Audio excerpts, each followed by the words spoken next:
దేవునికి మహిమ కలుగును గాక. ఈరోజు దీపస్తంభము 10వ భాగం నేర్చుకున్నాం. దీప స్తంభం అన్నా దీప వృక్షం అన్నా ఒకటే.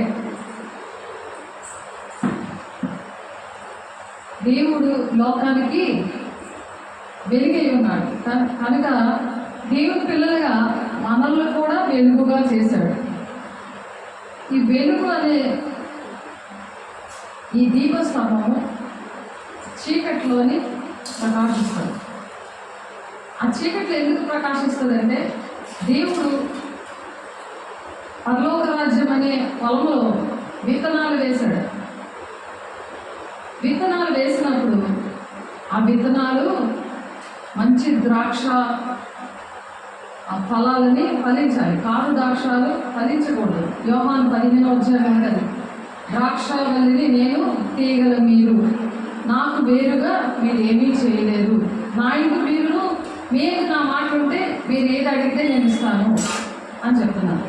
ఎందుకంటే మరి ఆయనకి వేరుగా ఫలించకుండా ఉంటే ఫలించలేరాడు.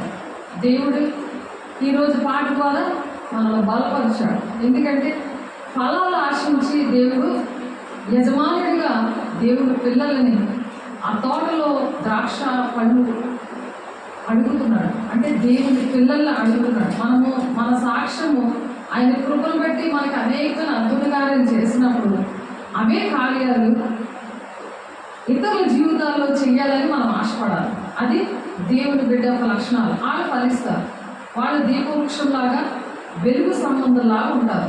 ఆ వెలుగు వచ్చినప్పుడు ఆ మనిషిలో ఉన్న చీకట్లు పరిగెడతాయి. అప్పుడు మన సాక్ష్యం వాళ్ళు వింటారు. నేను ఒకప్పుడు ఇలాగే ఉండేదాన్ని, ఇదిగో నువ్వు నా మాట విను అని మనం ప్రత్యక్షంగా మన జీవితంలో జరిగిందే మనం చెప్పగలం, కానీ ఇంకొకటి మనం చెప్పలేము. ఏదో కథలు ఏదో బుక్కులో చదివి చెప్పేస్తారు, కానీ అలాంటివి చెప్తే దేవుడు ఫలించే లెక్కలో ఉంచారు. వాళ్ళు ఎవరో సాక్ష్యాలు చెప్పడం కాదు, మన సాక్ష్యమే మనము చెప్పాలి. దేవుని వాక్యము మన సాక్ష్యము చెప్పగలిగి ఉండాలి. వాళ్ళని ఫలించే వారి లెక్కలో పెడతాడు దేవుడు. లేకపోతే ఎవరో ఫలిస్తే ఆ పళ్ళు చూపించి ఇవి నావి అని అంటే నీకు కుదరదు. నువ్వు బాప్తీసం ఇచ్చి సర్వలోకం మీద సర్వ సృష్టికి సువార్త ప్రకటించి వాళ్ళకి శిష్యుడిగా తయారు చేయమని చెప్తున్నారు. అదే యజమానుడు నీ ఏమని అడుగుతాడు, నీకు న్యాయంగా ఉందా? నేను పెంచి నేను పెద్ద చేసి ఇశ్రాయేలు అనే బానిసత్వం నుండి నిన్ను విడిపించి అనేకమైన కష్టాల నుండి, అనేకమైన కన్నీరు నుండి, అనేకమైన వ్యసనాల నుండి, పేదరికం నుండి నిన్ను విడిపించి తీసుకొచ్చినప్పుడు నువ్వు దేవునికి ఏ పని చేసావు? దేవుడి కోసం ఎంతమంది బిడ్డల్ని రక్షించావు? నీ వెలుగును ప్రకాశింపచేసి నీ సాక్ష్యాన్ని, దేవుని యొక్క సాక్ష్యాన్ని, దేవుని యొక్క సాక్ష్యము అది చూస్తే మనము, అందుకే దేవుడు ఏం చెప్తున్నారు, నన్ను వెంబడించేవాడు నా సిలువను ఎత్తుకొని వెంబడించండి అని అంటున్నారు. ఎందుకంటే శ్రమలు అనేవి ఈ లోకంలో ఉంటాయి. ఎందుకంటే దేవుడి మాట వెనుక ఆదాము హవ్వలు పాపం చేసినందుకు ప్రతి ఒక్క మనిషికి కూడా శ్రమలు అనేవి వచ్చాయి. ప్రతి తరంలో కూడా మరి ప్రతి ఒక్క ప్రవక్తని పంపిస్తున్నా సరే వాళ్ళ మాట వినలేనందుకు, వాళ్ళ మాట కూడా వినలేనందుకు దేవుడే తన ప్రాణాలు పెట్టి ఆ విలువైన రక్తం ద్వారా మతం కులము భేదం లేకుండా సర్వ మానవాళికి కూడా రక్షణ దయచేశాడు. అంటే పాపక్షమాపణ ఇచ్చారు. ఇచ్చినప్పుడు ఆ పాపక్షమాపణ కాపాడుకొని ప్రతి ఒక్కరూ కూడా ఇతరులకి సహాయకరంగా ఉండాలి, ఇతరులకి మేలుకరంగా ఉండాలి, ఇతరులని దేవుని దగ్గరికి నడిపించాలి. దేవుడు గొప్ప దేవుడు, మనల్ని క్షమించి మన పాపాల కోసం ఆయన రక్తాన్ని దారిపోసాడు. ఎందుకంటే ఆయన పరిశుద్ధుడు. ఆయన బిడ్డలుగా మనం కూడా పరిశుద్ధంగా ఉంటే ఆయన పోలి మనం నడవాలని ఆయన వెలుగుగా వచ్చి మనల్ని కూడా వెలిగించాడు. అదే దీపవృక్షము. మనము దేవునికి మన దేహం ఏంటి ఎలాగున్నది, దేవుని ఆలయంగా చేశాడు. ఆయనకు ఒక ఆలయంగా మనం ఉండాలి. ఒక ఆలయమే ఇంకొక గృహంలో వెళ్ళింది అనుకో, వాళ్ళు నిన్ను చూసి ఆ మాటలు చూసి వాళ్ళు బలపడాలి, నీ సాక్ష్యం చూసి బలపడాలి. ఆ విధంగా దేవుని దగ్గరికి వాళ్ళని రాబట్టాలి. ఏదో హోంవర్క్ చేసినట్టు ఏదో చెప్పేస్తాను, విన్నారులే లేకపోతే లేదులే అన్నట్టుగా కాకుండా ఒక వేదనతో, భావనతో, దుఃఖంతో దేవుడు నన్ను ఫలాలు అడుగుతున్నాడు.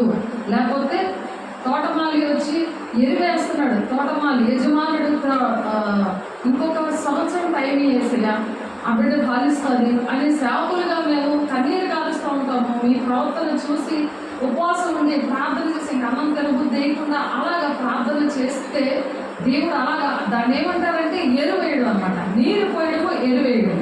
అప్పుడు ఆ చెట్టు బలంగా ఉండి ఫలాలు ఇవ్వాలి అని ప్రార్థన చేసి దేవుని పాదాలు పట్టుకొని బతులు ఆడుకుంటా ఉంటారు. అది అలాగే ఇంకొక సంవత్సరం కాపు కాయకపోతే దేవుడు ఏం చేస్తున్నారు, ఆ చెట్టు గొడవల దగ్గర పెడుతున్నాను, అది నరికేస్తాను కాపు కాయకపోతే అని వాక్యంలో దేవుడు చెప్తున్నారు. ఇవి మనుషుల మాటలు కాదు, ఇవి దేవుడి మాటలు. దేవుడి మాటలు చెప్పడానికి మరి యథార్థవంతులని దేవుడు పరిచారకులుగా ఎంచుకుంటాడు. అలాగా కీర్తనకారుడు చెప్తాడు ఆ మాటలు. యథార్థవంతులుగా ఉన్న వాళ్ళని, దేవుని పిల్లల్ని, దేవుని సొత్తైన ప్రజలుగా దేవుడు ఎంచుకుంటారు. నువ్వు భయపడద్దు అని చెప్తున్నారు. భయం అనేది సాతాను కూడా పెడతాడు అనమాట. సమస్తమైన భయాల నుండి నేను విడిపిస్తానని కీర్తన 34వ అధ్యాయంలో ఉంటుంది. ఈ విప్పబడిన వాక్యము ఎప్పుడైతే మనము అనుసరిస్తామో, సత్యవాక్యము లేని దగ్గరికి అనుసరిస్తున్నప్పుడు సాతానుగాడు ఇంకొక దేవుడు ఎక్కడైనా ఉన్నాడు కదా అని చెప్పి అనేకమైన ఆత్మలు బయలుదేరుతున్నాయని వాక్యం ఉంది కదా, అవి ఏ ఆత్మలో మీరు పరీక్షించుకోండి అని చెప్తున్నారు కదా. మనుష్యాత్మతో ఉన్న చర్చలకి వాడు లాభం తీసుకెళ్ళిపోతాడు. ఈ విప్పబడిన వాక్యము దేవుడు విడమర్చి చూపిస్తున్నారు ప్రకటన గ్రంథంలో. అది మరొకసారి మనం నేర్చుకుందాం.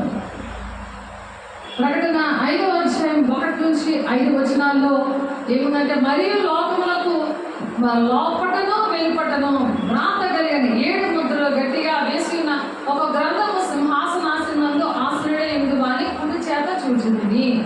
కుడి చేతిలో దేవుని యొక్క సింహాసనంలో ఆశ్రయుడి ఉన్న ఆ దేవుని కుడి చేతిలో వెలుపట ఎలాగా బయటనే లోపల కలిపి 7 ముద్రలు కలిగి ఉన్నాడ. మళ్ళీ చదువుతున్నాను మీకోసం. మరియు లోపటను వెలుపటను వ్రాత కలిగి 7 ముద్రలు గట్టిగా వేయబడి ఉన్న ఒక గ్రంథము సింహాసనంలో ఆశ్రయుడి ఉంది వాని కుడి చేత చూచితిని. ఏసే దేవుని యొక్క కుడి చేతిలో ఏమున్నది? వెలుపట లోపల 2 వైపులా కూడా ముద్ర వేస్తున్న ఒక పుస్తకం చూశాడట యోహాను గారు. పద్మాసు ద్వీపంలో ఆయన ప్రార్థన చేస్తుండగా ఆ చెరలో రోమా ప్రభుత్వం వేసేసి మరి చనిపోతాడు కదా అని ఆయన ఒక దీపస్తంభంగా ఉండి ఆ విధంగా ప్రార్థన చేసినప్పుడు దేవుడు ఆ దర్శనంలో చూపిస్తున్నారు. మరియు దాని ముద్రను తీసి ఆ గ్రంథం విప్పుటకు యోగ్యుడైన వాడు ఎవడైనా బలిష్ఠుడైన ఒక దేవదూత బిగ్గరగా ప్రచురింపగా చూచితిని. ఒక దేవదూత వచ్చి ఏం చెప్తున్నారు, ఈ ముద్రింపబడిన వాక్యాన్ని ఎవరు విప్పుతారు, ఆ ముద్ర తీసి ఆ గ్రంథం విప్పుటకు ఎవరు యోగ్యుడు ఎవరు అని దూత అరుస్తూ ఉన్నాడు. అక్కడ ప్రచురణ చేస్తుంటే అయితే పరలోకమందు కానీ భూమి మీద కానీ భూమి క్రింద కానీ ఆ గ్రంథం విప్పుడికైనా చూచుడికైనా ఎవరికీ శక్తి లేదు, శక్తి లేకపోయింది. అలాగా ఆ దూత ప్రకటన చేస్తున్నా సరే ఆకాశం మీద కానీ భూమిలో కానీ భూమి క్రింద ఉన్న ప్రజల మీద కానీ ఎవ్వరు కూడా లేరు ఈ ముద్రను విప్పడానికి. ఈ పుస్తకం విప్పితేనే కదా ఆ మర్మాలు తెలుస్తాయి, అప్పుడే కదా దేవుని రాజ్యాన్ని వెళ్తారు. అది ఎంత టెన్షన్గా ఎంత బాధగా ఆ దూత ఎలుగెత్తి అరుస్తూ ఉంది. అరుస్తూ ఉంటే ఆ గ్రంథం ఇప్పటికైనా చూచుడికైనా యోగ్యుడెవడు కనబడనందున నేను బహుగా ఏడ్చుచుండగా యోహాను గారు చాలా బాధతో ఏడుస్తున్నాడు, చాలా బహుగా ఏడుస్తున్నాడు. అలాగే ఎప్పుడైనా మనం ఏడుస్తున్నామా?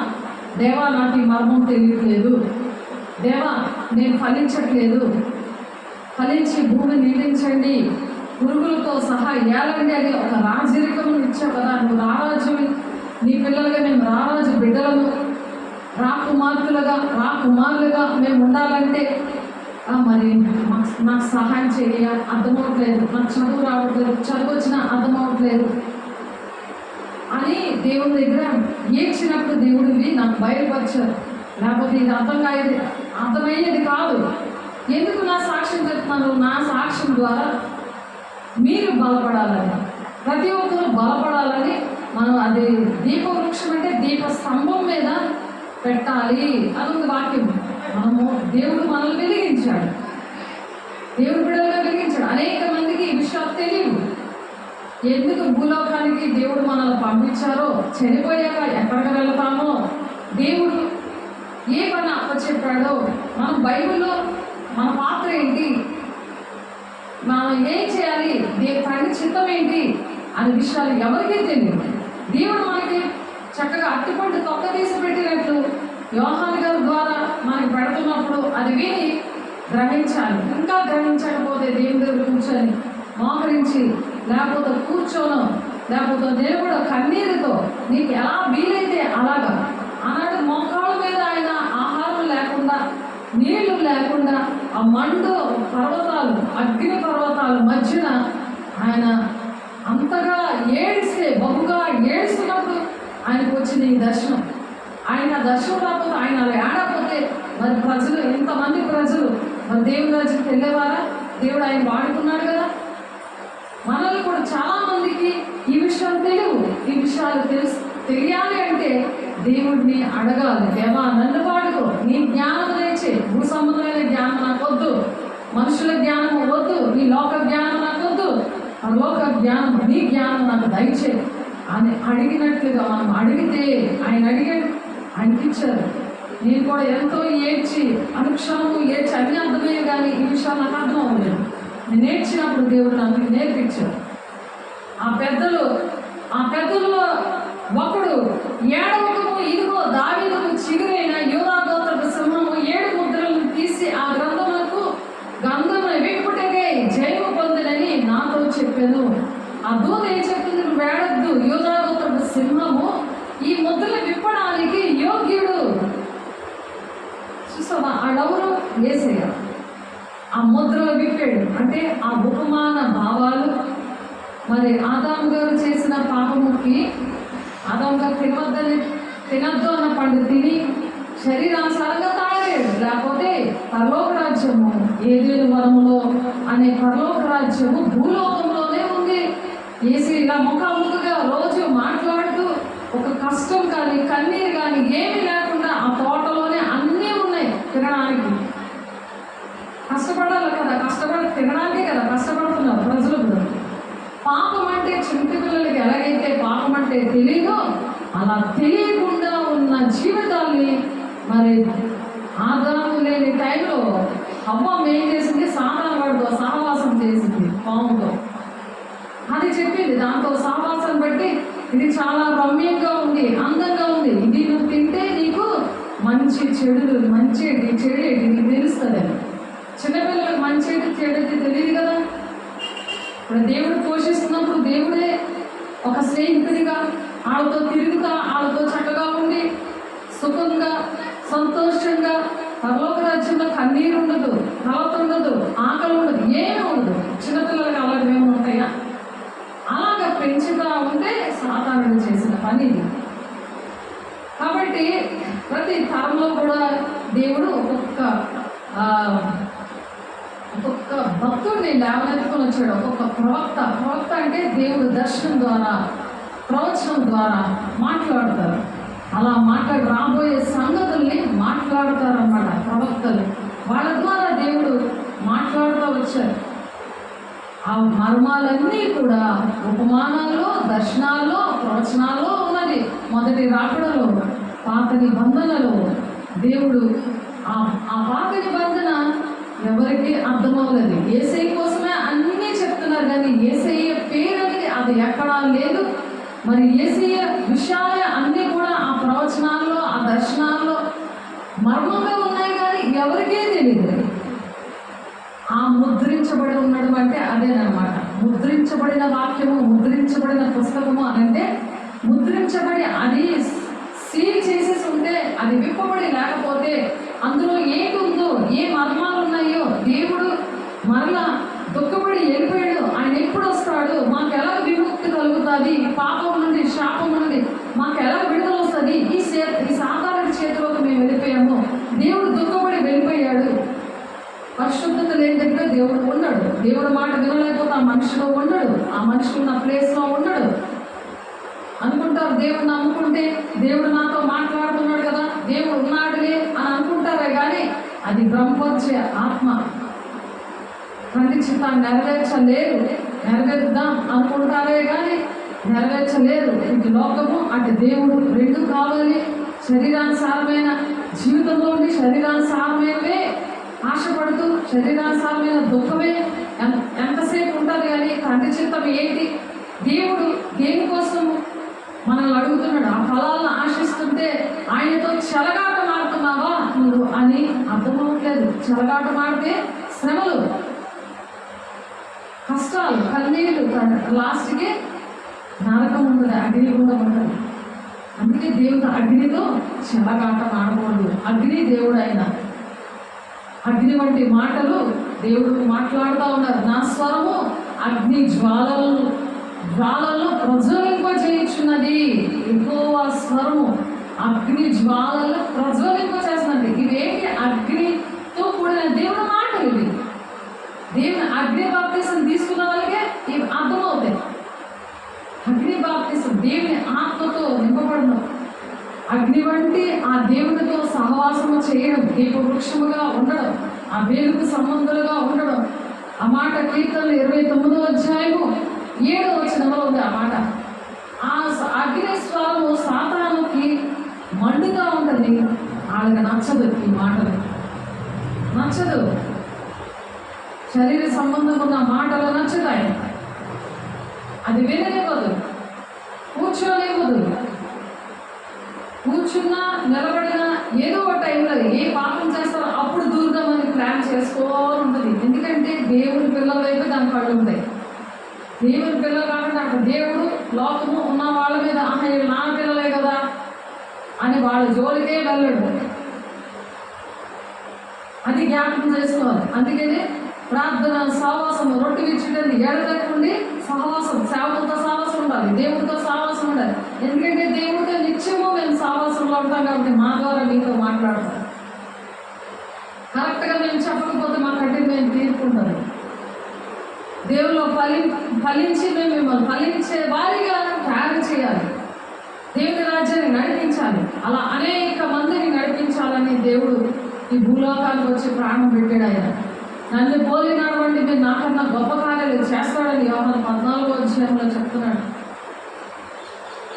క్రీస్తుతో కలిగిన సంపూర్ణత గలవారు మగువతో అన్ని విషయాల్లో మీరు ఎదగండి అని చెప్తున్నారు. ఈక్వల్గా ఏసేలాగా, అంటే ఏసే పిల్లలు ఏసేలాగా ఉండాలి. అందుకని పేతురు ఏం చేస్తాడు? యూదులకి 30 వెండి నాణాలకి ఏసైని అమ్మేస్తాడు. అమ్మేస్తే అందరూ మీరు శిష్యులందరూ ఏసేలాగే ఉన్నారు, నేను ఎలా పోల్చుకుంటాను అనంటే ముద్దుతో అప్పచెప్పుతాడు ఏసైని. వెంటనే చేతిలో కత్తి తీసి, వరలో నుంచి కత్తి తీసి ఆ చెవి నరికేస్తాడు. ఆ చెవి తీసి నరుడు కోపము దేవుని నీతి నెరవేర్చదు అని ఉంటుంది వాక్యం. అందుకే దేవుని నీతిని తగ్గించుతా నెరవేర్చదు కోపము. పాము తారు కదండి. అందుకే తలపోటు వస్తుంది. కోపం వచ్చిన వాళ్ళందరికీ కూడా తలపోట్లు ఎక్కువ వస్తాయి. నడువు నొప్పి, కాలు బీట్లు అవన్నీ ఉంటాయి. ఆ ఘటసర్పం ఏలుబడి చేస్తారు. దేవుడి మీద తిరుగుబాటు చేసే స్వభావం అది.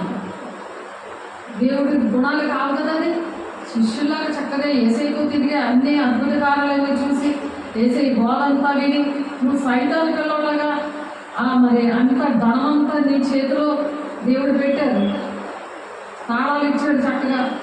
ఇస్తే చక్కగా దేవుని పని చేయడం మానేసి దుష్టుడికి దేవుడిని అప్పచెప్పే పనిలో ఆ డబ్బులుగా ఆ 30 వెండి నాణాలకు ఆశపడిపోయి అలా చేసింది. ఆ చెవి తీసి వెంటనే దేవుడు ఆ మాట చెప్పి నరుడు కోపం దేవుని నీతిని నెరవేర్చదు. ఎంత ప్రేమమేడో చూడు. వెంటనే తీసి ఆ శత్రువుకి ఆ చెవి తీసి ఆ చెవి దగ్గర ఆ పెట్టగానే చక్కగా ఇలాగ అతుక్కుపోతుంది. అలా మనం ఉండాలని దేవుడు ఆశపడుతుంది. ఎందుకంటే యెహోవాని ప్రేమిస్తానంట శత్రులు కూడా దేవుడు మిత్రులుగా చేస్తాడంట. దేవుడిని అలా ప్రేమించి ఆయనకి ఫలాలు ఇవ్వాలి. అటువంటి ఫలాలు, ఆ ఫలాలు ఏంటి? ప్రేమ, సంతోషం, సమాధానం, దీర్ఘశాంతము, ఆశా నిగ్రహం. ఇవన్నీ దేవుడు 9 ఫలాలు ఇస్తాడు. సేవలో, పరిచయలో ఎన్ని బాధలు వచ్చినా, ఎన్ని కష్టాలు వచ్చినా నేనున్నాను, నేను చేస్తాను, నా ప్రాణం పోయే వరకు దేవుని ప్రేమిస్తాను, యేసే పోలి నేను నడుస్తాను, దేవా నాకు సహాయం చేయి, పరిశుద్ధాత్మ దేవా నాకు సహాయం చేయి. నేను అనుభవించాను అవి. ఆయన సహాయం చేయకపోతే ఈరోజు నేను ఇక్కడ ఉండలేను. అస్తమాటికి దేవుడు అడుగుతూ ఉంటాను. ఎందుకంటే ఒక మనిషిని 1000 మందిగా చేస్తానని యెషయా 60:22 ఉంది ఆ మాట. ఒంటరైన వాడు 1000 మంది అవును, ఎన్నిక లేని వాడు బలమైన జనమగును. బలమైన జనమైపోతాడు ఒక మనిషి. 1000 మంది అంటే కనుక నువ్వు ఒక్కదానివే, నేను ఒక్కదాన్నే అనుకుంటున్నావా? 1000 మంది చేస్తాడట, బలమైన జనంగా చేస్తాడట. అలాగ దేవదూతలతో సమూహముతో ఇంటిలోని బయట దేవుడు అలాగ నన్ను నడిపిస్తున్నాడు. ఆ సహాయం చూస్తే నేను అసలు ముందు నేను చేయలేనేమో అనిపిస్తుంది.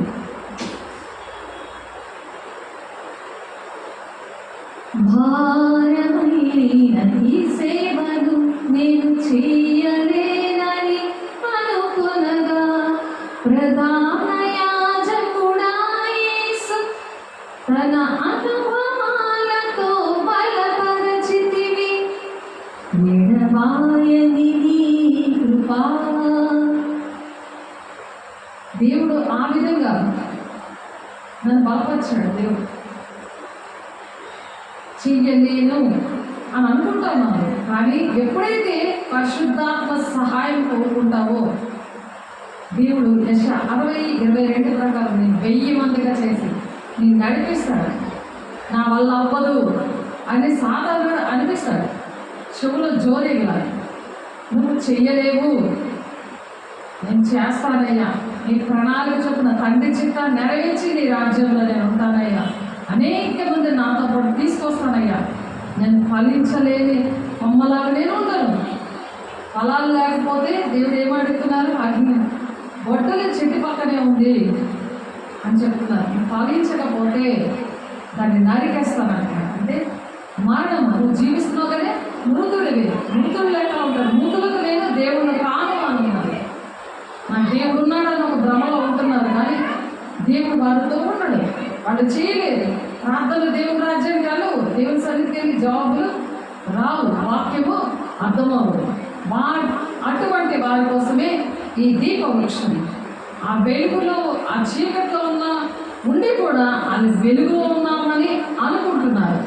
అనుకున్నందుకు వాళ్ళకి ఏంటంటే దీపవృక్షం లాగా సాక్ష్యము వాక్యముతో బలపరచాలి. అది దేవుడు ఈరోజు మాట్లాడుతున్నారు. ఎప్పుడైతే ఆ మూయబడిన వాక్యము వచ్చి అలా ఏడుస్తున్నప్పుడు ఆ పెద్దలో ఒకడు వచ్చి ఏం చేశారు? ఇదిగో దావీదుకు చిగురైన యూదా గోత్రపు సింహము 7 ముద్రలు తీసి ఆ గ్రంథం విప్పుడికై జయం పొందనని నాతో చెప్పాను. జయం పొందుకున్నాడు ఎవరు? యేసయ్య. ఆ తండ్రి చేతిలో ఉన్న ఆ విప్పబడిన వాక్యాన్ని విప్పి దాన్ని ఆయన వచ్చినప్పుడే, ఆయన మన కోసం ప్రాణం పెట్టినప్పుడే ఆ మర్మాలు ప్రవచనంలో, మరి దర్శనాలు, కళలు, మరి ఇవన్నీ కూడా అనేక మందికి వస్తూ ఉంటాయి. నేను బాప్తిస్మించిన పిల్లలు కూడా ఈ 4 ఏరియాల్లో పనిచేసిన వాళ్ళు అందరికీ కూడా వచ్చాయి. ఆ మర్మాలని దేవుడు తెలియపరుస్తాడు. యేసయ్యని పోలి నడుద్దామని ఆయన కలిగిన సంపూర్ణత పొందు వరకు అన్ని విషయాలు ఎదిగే విషయాలు ఎఫ్ఎస్సి 4వ అధ్యాయంలో ఉంటుంది. అది అన్ని విషయాలు ఎదగండి అని చెప్తున్నారు. మన తండ్రి అనే దేవుడు పొలంలో నాటి దాన్ని పెంచుతూ ఉంటే, దాన్ని నాటి సంఘంలో నాటి ఆ బానిసత్వం నుండి విడిపించి, ఆ పాత జీవితం నుండి, ఆ రోత జీవితం నుండి విడిపించి సంఘంలో నాటితే నువ్వు ఫలించట్లేదు అని దేవుడు అడుగుతున్నారు. ఆయనతో నువ్వు చెలగాటం ఆడద్దు అని చెప్తున్నారు. అది విప్పి చూపిస్తున్నారు. ఆయన దేవుడు యోగ్యుడు. ఆయన విప్పి చూపించినప్పుడు కూడా నువ్వు వినాలి అని దేవుడు ఆశపడి మాట చెప్తారు. అది విప్పబడిన ఆ పుస్తకం కోసము మనం చెప్తున్నాము చాలాసార్లు. మళ్ళీ ఇంకోసారి చెప్పడానికి దేవుడు కృప చూపించిన దేవునికి వందనాలు చెల్లిస్తున్నాను. ఎందుకంటే మళ్ళీ మీకు బాగా అర్థం అవ్వాలి. ఆ విప్పబడిన వాక్యం ఏమిటి, ఎక్కడుంది? ప్రకటన 10వ అధ్యాయము 8-11 వచనాల్లో ఉంది. అంతటా పరలోకము నుండి నేను విన్న స్వరము మరలా నాతో మాట్లాడొచ్చు, నువ్వు వెళ్ళి సముద్రం మీదను భూమి మీదను నిలిచి ఉన్న ఆ దూత చేతిలో విప్పబడి ఉన్న ఆ చిన్న పుస్తకము తీసుకోను అని చెప్పుట వింటిని. ఆ దూత చేతిలో ఉన్న ఆ చిన్న పుస్తకం తీసుకో. నేను ఆ దూత ఎద్దుకు వెళ్ళి ఆ చిన్న పుస్తకము నాకిమ్మని అడుగగా ఆయన దాన్ని తీసుకొని తినివేయము, అది నీ కడుపుకు చేదకులు కానీ నీ నోటికి తేనె వలె మధురముగా ఉండునని నాతో చెప్పాను. మనం మాటలు చెప్తాం, మంచి మాటలు, దేవుని మాటలు చెప్తాం, కానీ ఎవరు ఏమనుకుంటారు? సాతాను గాడు చెప్తాడు ఆ బోధ. మనకు తీగా ఉండాలి కానీ కడుపుకి చేదుగా ఉండాలి. ఎదుటోళ్ళన్న మాటలు మనకు చేదుగా ఉండాలి. అలాగా ఆనాడు ఆ కడుపుకి చేదుగా ఉన్నదంట. యోహాను గారిని ఆ పుస్తకం తీసుకొని తినే అని చెప్తుంటే, అంతటి నేను ఆ చిన్న పుస్తకం దూత చేతిలో నుండి తీసుకొని దానిని తినివేసి తిని. ఏం జరుగుతుంది ఇక్కడ? తండ్రి అయిన దేవుడు సింహాసనమే ఆశీనుడే ఉన్న ఆయన కుడి చేతిలో నేను మూయబడిన ఆ పుస్తకం నేను చూశాను. 7 ముద్రలు ముద్రించబడగా ఆ పుస్తకాన్ని నేను చూశాను. అని అంటే ఏంటి? ఉపమానాల్లో ఉన్న ప్రవచనాల్లో, దర్శనాల్లో, కళల ద్వారా ఉన్న ఈ మర్మాలు మూయబడి ఉన్నాయి. అవి చూశాడు తండ్రి చేతిలో. యేసయ్య అది ఎవరు చూశారు? యోహాను గారు చూశారు. అది దర్శనంలో పద్మాసు దీపంలో చూశారు. అది ఇతరులకు మనం చెప్పాలి, లేకపోతే ఎరు వేస్తున్నాడు దేవుడు. ఇక్కడ చెట్లుగా మీకు ఎరు వేస్తున్నాడు. ఈ విషయాలు మీరు అనేక మంది చెప్పకపోతే దేవుడితో చెలగాడడం అన్నట్టుగా వస్తుందా లేదా? అర్థమవుతుంది కదా? వాక్యం అర్థమవుతుందా? తండ్రి చేతిలో ఉంది ఏంటి? 7 ముద్దలు వేసిన పుస్తకం. ఆ పుస్తకము ఇప్పుడు మనకు కావాల్సింది. ప్రవచనం చెప్తుంటారు, భాషలతో మాట్లాడుతుంటారు, భాషలతో అర్థాలు చెప్తూ ఉంటారు. అవి ఏంటి? మర్మంగా ఉంటాయి. అంటే దుష్టుడికి అర్థం అవ్వకూడదు. దుష్టుడికి అర్థమవుతే ఏం చేస్తాడు? దుష్టుడు దేవుడి పనికి ఆటంకపరుస్తాడు. అందుకే సీక్రెట్గా చేస్తారు. సీక్రెట్గా తాళంచెలు జాగ్రత్తగా పెట్టుకుంటారు. ఏటీఎం కార్డు పిన్ నెంబర్ ఎవరికీ చెప్పరు. అలాగే దేవుడు కూడా ఆ మర్మాలు దేవుడి పిల్లలకే చెప్తున్నాడు. అవి దేవుని పిల్లలకే అర్థమవుతాయి. అది అక్షరార్థంగా చెప్తారు వాక్యం, కానీ ఆత్మీయంగా చెప్పరు. ఆత్మీయ అర్థము, ఆ కళల భావం కానీ, ఆ ప్రవచన భావాలు కానీ, భాషలకి అర్థాలు చెప్పే వరం కోసం ప్రార్థన చేయండి అని ఉంది. భాషలతో మాట్లాడేవాడు అర్థం చెప్పే వారం కోసం ప్రార్థన చేయండి అని ఉంది. పరిశుద్ధాత్మ పొందుతున్నప్పుడు భాషలతో మాట్లాడతారు. అందరూ మాట్లాడలేరు. భాషలతో మాట్లాడడం అంటే దేవునితోనే డైరెక్ట్గా మాట్లాడడం. దెయ్యానికి కానీ మనుషులు కానీ అర్థమవు. ఎందుకు? దేవుడి పనికి ఆటంకంగా ఉంటారు. అందుకని దేవుడు మర్మంగా పెట్టిన ఆ 7 ముద్రలు విప్పబడి ఉన్నాయి. విప్పడానికి అది ముద్రించబడి ఉంటే దేవుని రాజ్యం మర్మాలు ఎలా తెలుస్తాయి? దేవుని రాజ్యంలో యుగాలు దేవునితో ఉండాలని ఆశ ఉందా లేదా? ఇహలోక చింత, బాధ, వేదన, దుఃఖమే ఉందా? అప్పుడు ఆ చింత ఉన్నప్పుడు ఏం చేయాలి? ఆ మర్మాలు ఎలా తెలుస్తాయి అనే జ్ఞానం దేవుడిని అడగాలి. ఆ మర్మం ఏంటి? ఆ మర్మం ఏంటంటే అది విప్పడానికి దేవుడు తప్ప ఎవరు కూడా యేసయ్య యోగ్యుడు అని మన దూత చెప్తుంది. యోధా గోత్రపు సింహము యోగ్యుడిగా ఉన్నాడు ఆయన అని ఆ దూత చెప్తుంది.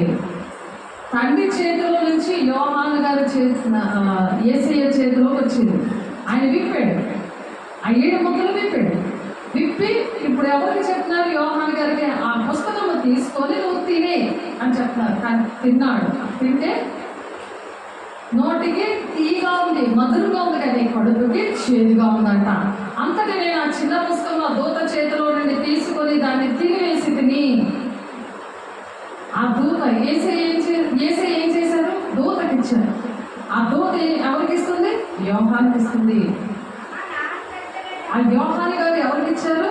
సేవకులుగా దేవుని పిల్లలకి దేవుని రాజ్యానికి వెళ్ళాలి, ఫలించాలి, భూమిని నిండించాలి. దేవునితో చెలగాటమా అని వేసి అడుగుతున్నారు. నేను చెలగాటం ఆడను. నేను ఇప్పుడు ఈ విప్పబడిన వాక్యం అంటే ఈ మర్మాలు, పరలోక రాజ్యం వెళ్ళే మర్మాలు దేవుడు ప్రకటన గ్రంథంలో దాచి ఉంచారు. మత్తయి 24, మత్తయి 13 అధ్యాయంలో దాచి ఉంచారు. యుగాంతం అవుతే అది ఎలా ఉండాలి, ఎలాగ దేవుని రాకనిస్తుంది, ఎవరు వెళతారు దేవుని రాజ్యానికి? అందరూ వెళ్ళలే. దేవుని మాట విన్నవాడు వెళ్తారు.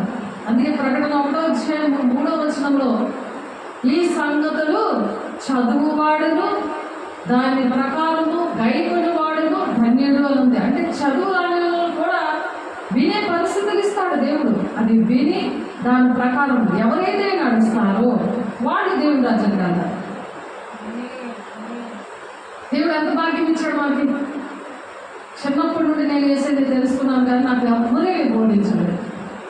దేవుడు నేను ఏడ్చినప్పుడు దేవుడు సియోను థియోలాజికల్ కాలేజ్లో నేను చదువుకుంటూ అక్కడ నేను నేర్చుకున్నాను. న్యూ హాలండ్ న్యూ ఎర్తన్ కాలేజ్లో అందులో లీడర్గా దేవుడు మరి దేవుడు ఇష్టపడి నన్ను పెట్టుకున్నారు. నాయకత్వం వహించడానికి దేవుడు ఆశీర్వదించారు. ఆ విధంగా ఇంకా భారము వేదన దుఃఖం ఎందుకంటే ఎందుకు వస్తుంది? దేవుడు పెడతాడు. అది ఒక వేదన. అందరూ దేవుని రాజ్యానికి రావాలి, ఎవరు నరకంలోకి వెళ్ళిపోకూడదు. కుటుంబాలు, సంఘాలు, దేశం అందరూ కూడా దేవుని రాజ్యానికి వెళ్ళాలి. దానికి మతం, కులం, భేదం లేదు. దేవుడు అందరిని ప్రేమించి ప్రాణం పెట్టారు. అందరితోటి కూడా యుగాలు దేవుడు ఉండాలని ఆశపడి ఈ మాటలు దేవుని పిల్లలకి బోధిస్తున్నారు. వాళ్ళు చదువు రాకపోయినా, వాళ్ళ పరిస్థితి పేదోళ్ళైనా, గొప్పోళ్ళైనా, ఆడోళ్ళైనా, చిన్నోళ్ళైనా, పెద్దోళ్ళైనా, ఏ మతానికి చెందినా సరే దేవుడి పిల్లలు, దేవుని సృష్టికర్త అయిన దేవుడు అందరినీ ప్రేమించి ప్రాణం పెట్టాడు. ఎవరైనా అలా ప్రాణం పెట్టారా? ఎవరైనా ప్రాణం పెట్టారా? ఆయన చనిపోయి ఆ రక్తము ద్వారా పాపక్షమాపణ వచ్చిన తర్వాత ఆయన తిరిగి లేచాడు. ఆయన. అలాగే మనం కూడా పాపం నుండి, శాపం నుండి చనిపోయి దేవుని బిడ్డగా దేవుని పోలికతో తిరిగి లేవాలని దేవుడు ఆశపడుతున్నారు. నూతనమైన జీవితం, నూతనమైన ఆత్మ, నూతనమైన మనసుతో దేవుడు మనసుతో తిరిగి జన్మించాలని దేవుడు ఆశపడి మాటలు చెప్తున్నారు. మహిమ శరీరంతో దేవుని రాకడ కోసం సిద్ధపడాలి. అనేక మంది బిడ్డలకి ఈ మాటలు చెప్పేకే దేవుడు వస్తారు. అంతవరకు ఆయన రావడం. ఎంత వేగంగా ప్రకటిస్తే యుగాలు దేవునితో ఉంటాం. మనం ప్రకటించడం ఆపేస్తే లేట్ అయిపోతుంది. అందుకే దేవుడు వస్తే బాగుంటుందా? ఈ బాధలన్నీ ఉండవు కదా. అందుకే బ్రతుకు తగ్గిస్తే చావైతే లాభమే అంటారు. ప్రాణాలు తెగించి చేస్తారు. అందుకే చచ్చిపోతే దేవుడు రాజ్యంలో ఉంటారు వాళ్ళు, దేవుడి పిల్లలు. అంతేగాని నేను చెయ్యలేను అని దేవునితో చెలగాటం మాట్లాడకూడదు. నా వల్ల కుదరదు అని అనర్థం చెప్తున్నారు. అంతటి నేను ఆ చిన్న పుస్తకము దూత చేతులను తీసుకుని దాన్ని తినివేసి అది నా నోటికి తేనె వలె మధురముగా ఉండేది, కానీ నేను దాన్ని తినివేసిన తర్వాత నా కడుపునకు చేదాయను. చేదుగా ఉంటుంది, వేపాకు చేదుగా ఉంటుంది, కానీ అది ఎంత మేలు చేస్తుంది. బయట స్కిన్ ఏదైనా పాడైపోయినా సరే అదే రాస్తారు.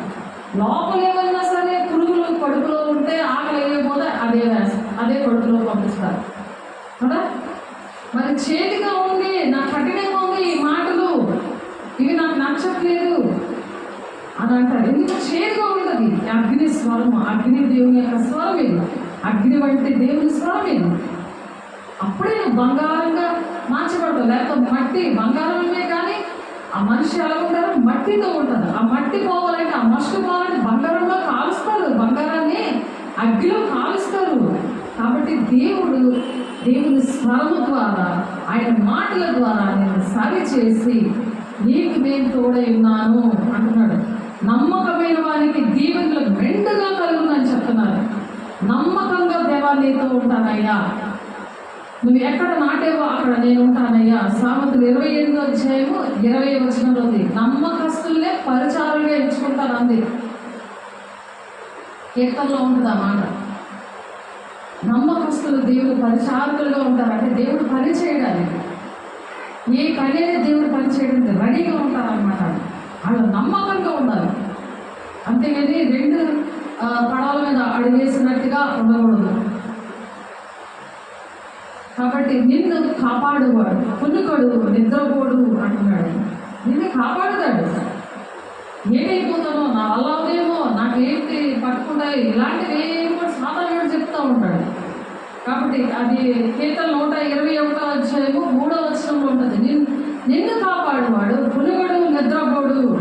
ఎవరైతే దీపవృక్షంగా పనిచేస్తూ ఉంటారో, నీ వెలుగులు ఎప్పుడు, నీ సాక్ష్యాన్ని, నీ అనుభవాలు, నువ్వు విన్న వాక్యము, దేవుని అగ్ని స్వరం కోసం మనం విన్నాం కదా ఇందాక, నా యెహోవా స్వరము అగ్ని జ్వాలను ప్రజ్వలింపజేయుచున్నది.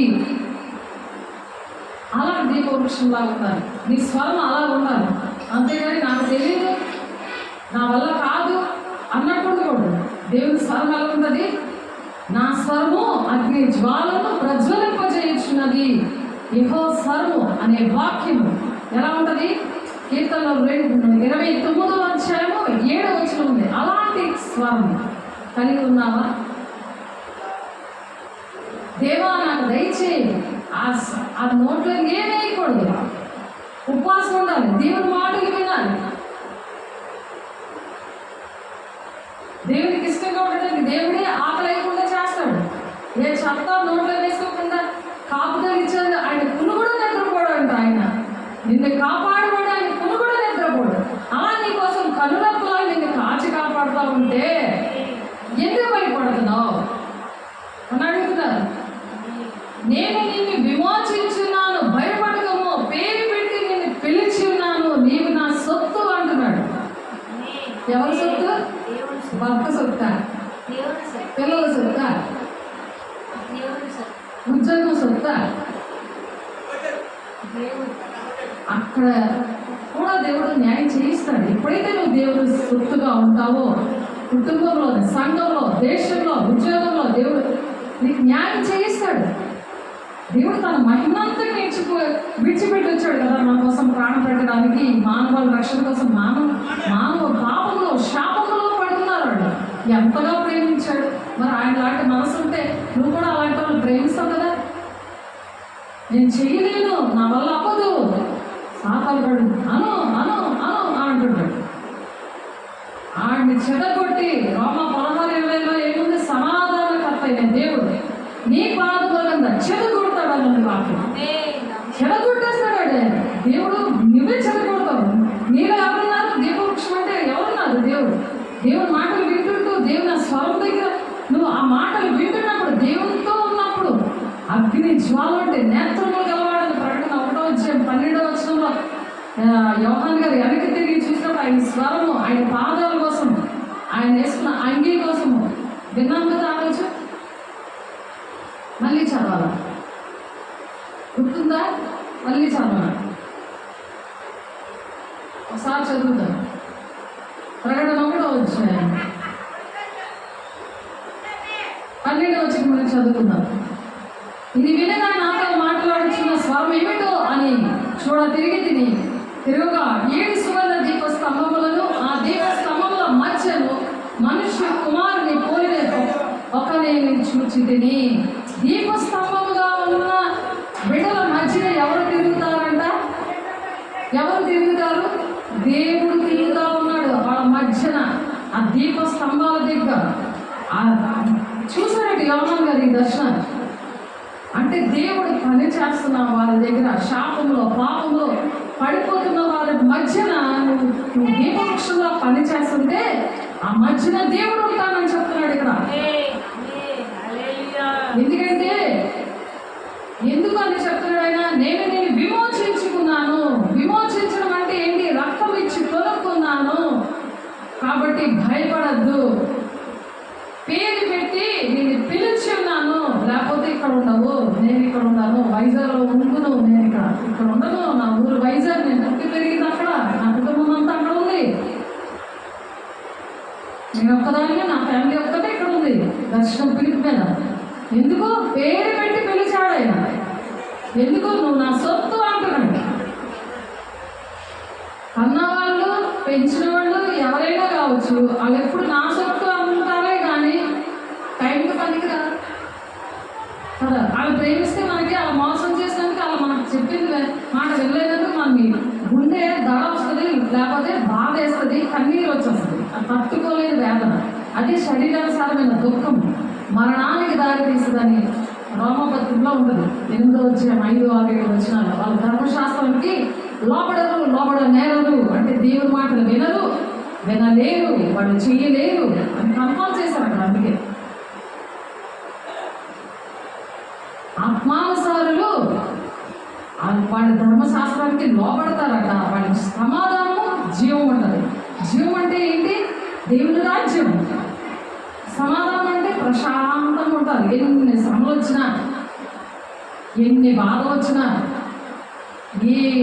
ఎవరు ఏమన్నా ఏం పట్టించుకోరు, ప్రేమిస్తారు. చిన్నపిల్లల మనస్సు, చిన్నపిల్లలు కొట్టేస్తే మళ్ళీ రామ్మా ఎత్తుకో అని అంటున్నా, అలా ఉండదు మనసు.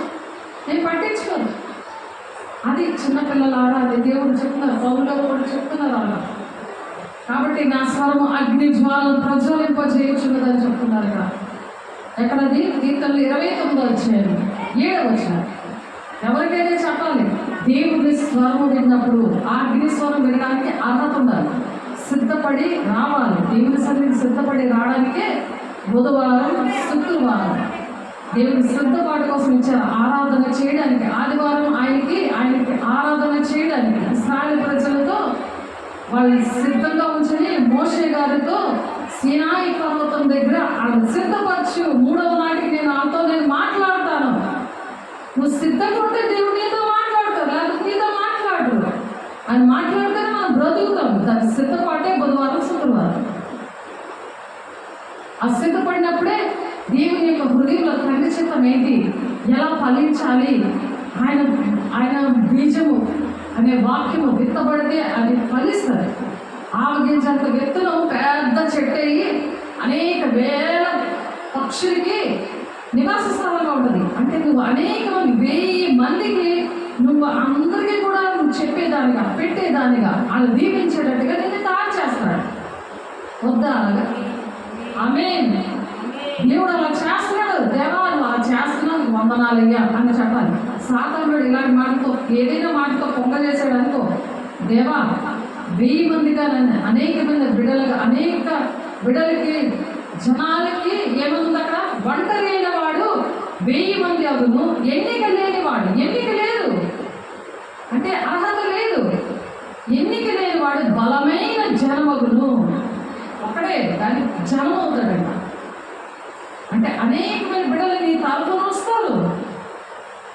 ఎప్పుడైతే అలా చేసావయ్యా నీకు వందనాలయ్యా, యెషయా 60:22 ప్రకారం నన్ను దీవించావయ్యా నీకు వందనాలయ్యా అని విశ్వాసముతో నమ్మిన వారినే సూచీకరించేస్తాను. వాక్యం నమ్మకుండా అలా అంటారులే, ఎక్కడ జరుగుతుందిలే అని సాధనగాడు నీకు బాధ చేస్తుంటాడు. పక్కన నుంచి గూగులు విత్తేస్తాడు. ఏసయ్య తన పంటలో గోధుమలు విత్తాడు. గోధుమ అంటే ఏంటది? వాక్యం, దేవుని మాటలు. మంచి వాక్యం నీవు హృదయంలో విత్తుతూ ఉంటే సాతానుగాడు ఎప్పుడైతే నేను అలాగే చేస్తుంటాడో, యాకోబు 4:7 ప్రకారం దేవా ప్రతి విషయానికి నీకు లోపడుతున్నాయ్యా, నువ్వు ఇచ్చిన ప్రతి వాగ్దానాలు బట్టి నీకు వందనాలయ్యా, నువ్వు నాతో మాట్లాడిన ప్రతి విషయాన్ని బట్టి వందనాలయ్యా, భయపడద్దు అని చెప్తున్నావు. నేను నిన్ను విమోచించాను, భయపడకు, పేరు పెట్టి నేను పిలిచి ఉన్నాను, నువ్వు నా సొత్తు అంటున్నాడు ఆయన. యెషయా 43:1 నువ్వు నా సొత్తు అని ఎవరైనా అంటారా? భయపడద్దు అని ఎవరైనా చెప్తారా? ఎవరైనా? ఆ దేవాది దేవుడే ఆకాశము ఆయన సింహాసము, భూమి ఆయన పాదపీఠం, ఆయన నీకు తోడున్నాడు, కునుకను నిద్రపోను అని చెప్తున్నాడు. ఆయన నిన్ను కాపాడేవాడు కునుకడు నిద్రపోడు అని 121:3 చెప్తున్నారు. ఇది మొదలుకొని నిరంతరము నీ రాకపోకలందు యెహోవా నిన్ను కాపాడును. నీ రాకపోకలు ఎవరున్నారు? పుట్టినే ఇల్లు వచ్చేస్తానంత ట్రాఫిక్లోని బండి మీద నేను ఇక్కడ మా వెళ్ళి రాగలుగుతున్నానా? ఏ ఏరియాలో తెలియదు. అలాంటి ఏరియాలో పాస్టర్స్ మీటింగ్ అవుతుంటుంటే ఎవరికైనా బాగుంటుంది, ఏ ఏరియా తెలియదు. అలా చేశాను. అరటి దారి నాకు ఎలా ఉంటుందో తెలియదు, అరకుదారిలో 6 బాప్తిసాలు ఇవ్వడమైంది. అక్కడ పరిచర్య ఎలా చేయించాడు? నిన్ను కాపాడువాడు, కొనుగోడు నిద్రపోడు. ఆయన దేవుడు మన కోసం ప్రార్థన చేస్తాడు, పరిశుద్ధుల కోసం. దేవుడు అంటే తండ్రి కృపాశ నుండి నేను విజ్ఞాపనం చేస్తున్నాను అంటున్నాడు. సైతాన్ మాట వింటే విజ్ఞాపనం చేస్తాడా? నీవు నా సొత్తు అంటాడా? నేను చెయ్యను అంటే ఉంటాడా? ఏ వాగ్దానం వర్తించడు. విడువను నేను ఎడబాయి అంటాడు యెహోషువ 1:6 తెలుసా? కాబట్టి ఇది మొదలుకొని నిరంతరము నీ రాకపోకలేని యెహోవా నిన్ను కాపాడును అంటున్నాడు. కాపాడువాడు, కురుకడు, నిద్రపోడు. ఇది మొదలుకొని ఎప్పుడైతే నీ హృదయంలో అటువంటి బీజాలు నాటుతావో ఫలాలు వస్తాయి. మంచి ఫలాలు, ప్రేమ, సంతోషం, సమాధానం, దీర్ఘశాంతం, శాంతం వస్తుంది. కోపం వచ్చింది, చిరాకు రాదు, శాంతం వస్తుంది మనసులో. ఎన్ని పనులు ఉన్నా చకచక మనం చేసేసుకుంటాం. నేను అలా చేసుకుంటున్నాను. దేవా నువ్వు నాకు నీ వాగ్దానం ఇచ్చావు, నీకు వందనాలయ్యా. నువ్వు నా కోసం ప్రార్థన చేస్తున్నావు, నీకు వందనాలయ్యా. ఇవే చెప్పుకోవాలి మనం. సాధారణ పక్క నుంచి ఇంకొక మాట చెప్తుంటాడు, నువ్వు చేయలేవే, నీ పనులు చేయలేవు, ఇంట్లో బయట అక్కడ చేయలేవు, వీళ్ళు వెళ్ళరు, వీళ్ళు తిరుగుబాటు చేసే జనాన్ని వీళ్ళు వెళ్ళరు, వీళ్ళకి అంత చేసినా వేస్తే అని ఆడు బాగు చేస్తుంటాడు. కానీ మనం ఏం చేయాలి? దేవా నీతో నేను చాలా మాటనయ్యా, దేవా నేను ఫలించి అభివృద్ధి చెంది భూమిని నిండిస్తాను, అందరినీ కూడా నీ రాజ్యం తీసుకురావడానికి నీ జ్ఞానం ఇచ్చేవయ్యా, నీకు వందనాలు. పైకి వచ్చే జ్ఞానం ఇచ్చేవయ్యా, నీకు వందనాలు. అస్త మాటికి నమ్మాలి. నమ్మినప్పుడే దాన్నే విశ్వాసం అంటారు, నిరీక్షణ అంటారు. అలా నమ్మాలి. అబ్రహాం గారికి 27 సంవత్సరాలు ఇస్సాకు పుట్టాడు. చాలా నవ్వింది. 99 సంవత్సరాలకి నేను ఎలా పిల్లలను కలగాను, 100 సంవత్సరాలకి ఎలా పిల్లలు కలగాలి? 25 సంవత్సరాలు వెయిట్ చేసి పిల్లల్ని కన్నాక పిల్లల్ని బలివ్వమంటాడు. అది కూడా ఆ పరీక్ష, దేవుడి పరీక్ష. ఇందాక పాట పాడుకున్నాం, పరీక్షలు వస్తాయి. దేవుడి ప్రేమ ఏంటి? ఈరోజు వర్షం వస్తాను వెళ్ళలేదేమో అనుకున్నాను. సాధారణ ఏంటి బాగా చేస్తున్నాడు, ఈరోజు అవుతాడా, ఈరోజు వెళ్ళగలవా అని మొదలెడతాడు. అని దేవా నేను వస్తున్నాను, రైన్ కోట్ ఉంది, నేను వచ్చేస్తున్నాను. దేవుడు వచ్చేసరికి రైన్ కోటే, బండిలోనే ఉంది రైన్ కోట్ అని వేసుకోవడానికి దేవుడు వర్షాలు ఆఫ్ చేశాడు. సహాయం చేశాడా లేదా? ముందు నేను చేస్తానా? సహాయం చేసేవాడు ఎవరు? ఆయన చేస్తాడు. ప్రతి నిమిషం కూడా ఆయన సాక్షిగా నిలబెట్టుకుంటాడు. ఎప్పుడైతే నువ్వు నమ్ముతావో, ఎప్పుడైతే నువ్వు విశ్వసిస్తావో, ఎప్పుడైతే ఒక నిరీక్షణ కలిగితావో. నిరీక్షణ అంటే ఏంటి? వెయిట్ చేయడం. ఇప్పుడంటే ఇప్పుడు అయిపోవాలి, అవుతాదో లేదో అని డౌట్గా క్వశ్చన్ మార్క్ ఫేస్ పెట్టేవో అనుకో. సాధారణ శంకల బుద్ధి ఉంటాడు అన్నది వాక్యం. హబక్కు 1వ అధ్యాయంలో ఉంటుంది అన్నమాట. 1వ అధ్యాయంలో 2వ అధ్యాయంలో ఉంటుంది. వాడి వలలోని మంచి ఆహారం దొరికిందని అది గంతులు వేస్తాడట. ఆ వాళ్ళకి దూపం వేస్తాడట. కొట్లుకి వచ్చి బళ్ళకి అన్నిటికీ దూపం వేస్తారు కదా, సంబరాలతో అలాగే వేస్తాడట. అది వాళ్ళకి ఈరోజు మంచి ఆహారం దొరికింది నాకు అని అదే పనిలోని తిరుగుతూ ఉంటాడు. దేవుడి పిల్లల చుట్టూ గర్జించి సింహంలాగా ఎవరిని మృగుదనా అని తిరుగుతాడు అనుంది వాక్యం. కాబట్టి అపవాదికి మీరు చోటు ఇవ్వబడి మెలకు కలిగి ప్రార్థన చేయండి. చిన్న సందు దొరికితే దూరం మనం చూస్తుంటాడు. ఆలోచనలతో కూడా చాలా పరిశుద్ధం ఉండాలి. మనసులోనే ఆలోచనలో ఏ మాట వచ్చినా వెంటనే దేవాలు క్షమించేయాలి. నువ్వు నాతో ఉన్నావయ్యా, నేను నీతో ఉన్నానయ్యా, నా మీరు మీ అంత మాట్లాడితే నేను వేదడిగితే ఇస్తానంటావయ్యా, నాకు కలిగినవన్నీ నీవే ప్రభా, నువ్వు ఇచ్చిన అన్నింటిని బట్టి నీకు స్థుతులయ్యా, నువ్వు చేసిన మేళ్ళన్నింటిని బట్టి నీకు స్థుతులయ్యా అని చెప్తా ఉండాలి. లేకపోతే అవన్నీ చదివేస్తాడు. ఏమి చేసాడు అన్నీ చదివేసి మర్చిపోయినా చేసేసి నీకేటి లేదు, నీ బతికితే ఇలాంటి మాటలు చెప్తా ఉన్నాడు. కాబట్టి సాతాను స్వరం ఏంటి, దేవుని స్వరం ఏంటని గమనించుకోవాలి. ఎప్పుడైతే అగ్ని స్వరము అని వింటాము, కీర్తన 29:7 ఉన్న యెహోవా స్వరము అగ్ని జ్వాలలను ప్రజ్వలింపచేస్తా. అలాగా ఉన్నప్పుడు దేవుడు ఆ విధంగా చేస్తారట. ఇదిగో నేను ఒక నూతన క్రియ చేస్తున్నాను, ఇప్పుడే అది మొలుచును అని చెప్తున్నారు. ఇప్పుడే మొలుస్తుందట. ఫలాలు రావడానికి మంచి ఫలం, మంచి ఎరువుతో కూడిన చెట్టు ఉండాలి, అప్పుడు అది ఫలిస్తుంది. మంచి వాక్యం, విప్పబడిన వాక్యం ఉన్నప్పుడు అది ఫలిస్తుంది. లేకపోతే ఇరవేయకుండా ఫలిస్తుందా? సత్యవాక్యం లేని వాడు దేవుని రాజ్యానికి వెళ్ళరు. ఆ విప్పబడిన వాక్యంలో ఆ మర్మాలు తెలిస్తేనే దేవుని రాజ్యానికి వెళ్తారు. దేవుని బిడ్డగా ఉండడానికి ఆశపడి పరిశుద్ధులతో ఉన్నప్పుడే సత్యవాక్యం వింటున్న దగ్గర, దీపవృక్షం దగ్గరికి, ఆ వెలుగు దగ్గరికి చీకట్లో ఉన్నవాడు వస్తేనే దేవుని రాజ్యానికి వెళ్ళగలరు. లేకపోతే వాళ్ళకి అర్థమవుతుంది. యెషయా 43:19 ఉంది. ఈరోజే, ఈ దినమే నేను ఒక నూతన క్రియ చేస్తున్నాను, ఇప్పుడే అది మొలుచును. ఇప్పుడే మొలుస్తుంది, అది చిగురిస్తుంది. ఏదైనా మొక్కలు వేసినప్పుడు ఇంట్లో నేను అనేకమైన మొక్కలు వేస్తూ ఉంటాను. అస్తవాటికి కూడా ఆ మొలక ఫలించింది అనుకో, ఎంత ఆనందం వేస్తుంది. అది ఆలోచించు. అది మొలక వస్తే ఎంత ఆనందం వేస్తుంది, అది ఫలాలు వస్తుంటే ఎంత ఆనందం వేస్తుంది. చిన్న మొక్కకి మనం అంత ఆనందపడితే, మనిషిగా దేవుడు మన జీవితాల్లో అనేకమైన బిడ్డలు దేవుడి రాజ్యాన్ని నడిపించి ఆ ఫలాలు దేవుడికి అందించాలని దేవుడు ఆశపడుతున్నారు. అంజన వృక్షం దగ్గర ఆ చెట్టు దగ్గరికి వెళ్ళి ఆ ఫలాల కోసం దేవుడు చూస్తే అది ఆకలితో ఉన్నాడు. ఆయన ఆ అంజన ఫలాలు లేనప్పుడు అది దాన్ని శపిస్తాడు దేవుడు. ఎండిపోమని వెంటనే అది ఎండిపోతుంది. అప్పుడు శిష్యులు అడుగుతారు, ఏంటి ప్రభు అనేసి. ఇది కాలం కాదు, దాని టైం కాదు కదా, ఈ కాలంలో అది దాని కాపు రాదు కదా అని అంటే దాని అర్థం ఏంటి? అదొక ఉపమానం. ఏ కాలంలోనైనా నువ్వు ఫలించాలి. నీకు ఒంట్లో బాగోలేకపోయినా, నువ్వు ఏ పరిస్థితిలో ఉన్నా ఫలించాలి. దేవుడు పని నువ్వు ఆపకూడదు. దేవుడు ఆపలేదన్న తండ్రి చిత్తాన్ని ఆ విధంగా నెరవేర్చాడు. తండ్రి చిత్తాన్ని నెరవేర్చాడు. ఎలా నెరవేర్చాలో చూపించాడు. ఆయన పోలి నడమని చెప్తున్నాడు. ఆయన కన్నా గొప్ప కార్యాలు చేస్తామని చెప్తున్నారు.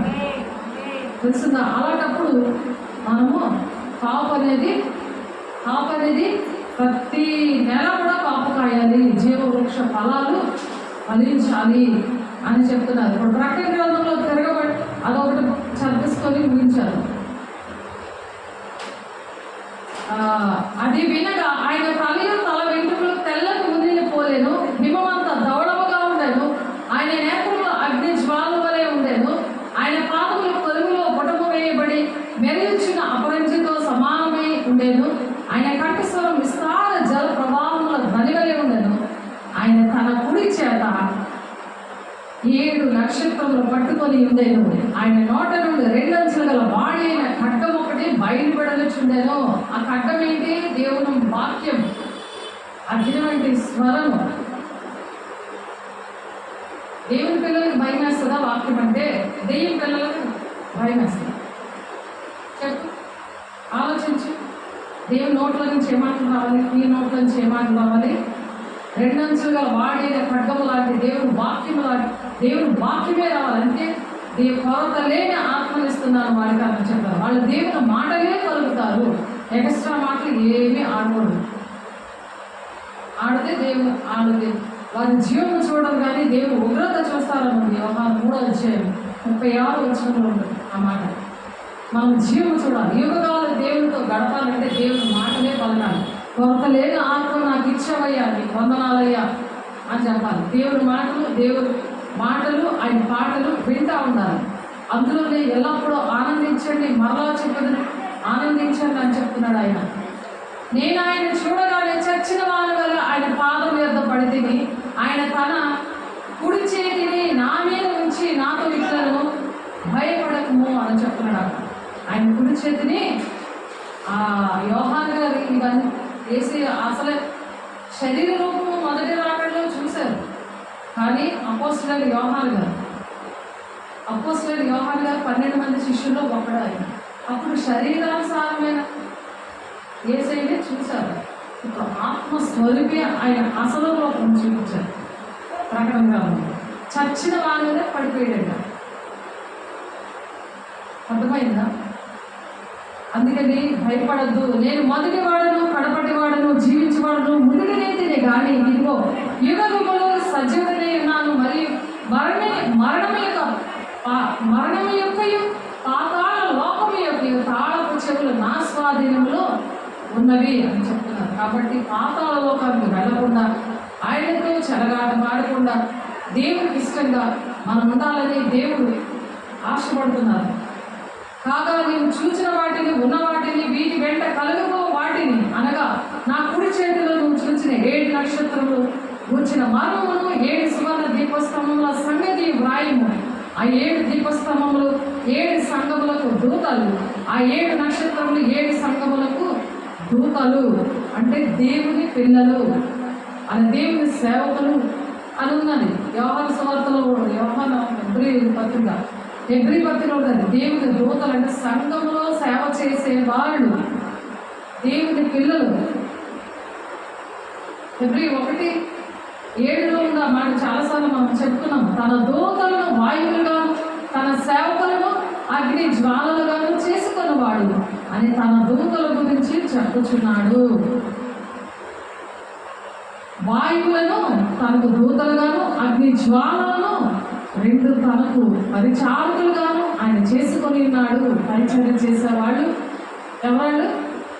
దూతలు. మనం ఎవరిని ఆయన పరిచర్య చేస్తున్నాము? సైతాల దూతలమా, దేవుని దూతల?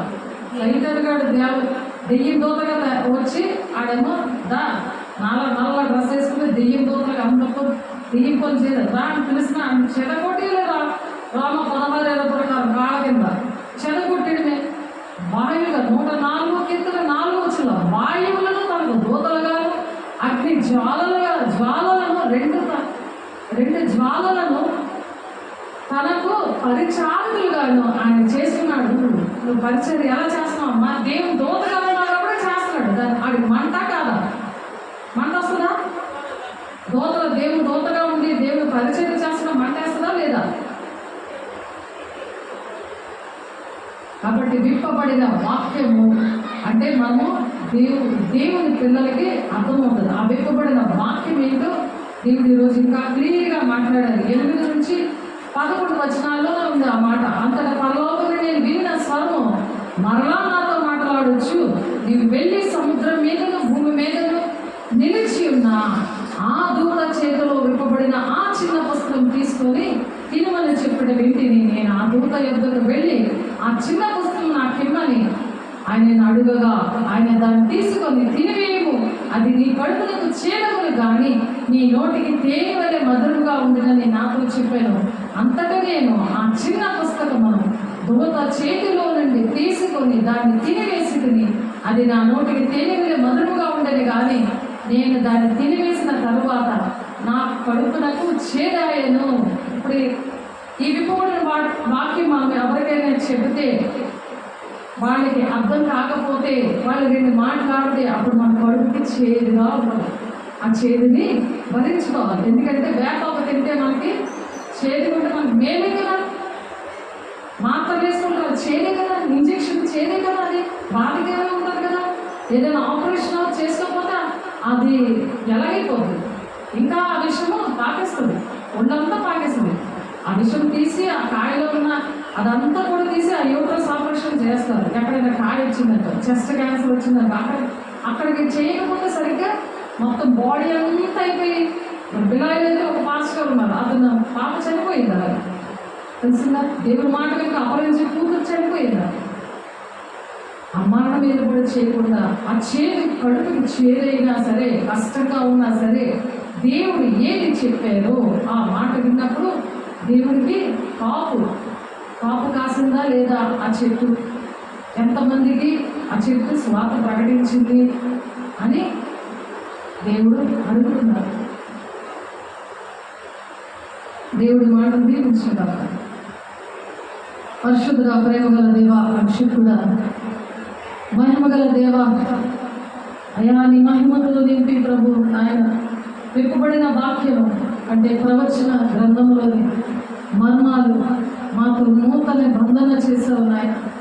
ఒక నిబంధన, ఒక వాగ్దానం, మీతో యుగగాలు నేను ఉంటాను అని చెప్పి 6000 సంవత్సరాల నుండి నాయన నా ప్రజలతో నేను సదాకాలము ఉండాలి, యుగగాలు ఉండాలని ప్రయాసపడుతున్న దేవా, నీ పిల్లలుగా మేము కూడా ప్రయాసపడడానికి మమ్మల్ని బలపరిచి స్థిరపరిచి నడిపిస్తూ నీ మహిమార్థమే వాడుకొని నీ పిలుపు దర్శనం పరిచర్యలో ప్రభు అయా మీ బలాన్ని, మీ శక్తిని, మీ అభిషేకాన్ని మాకిచ్చి నా తండ్రి నాయన మీరు వాడుకుంటున్నందుకు వందనాలు ప్రభు.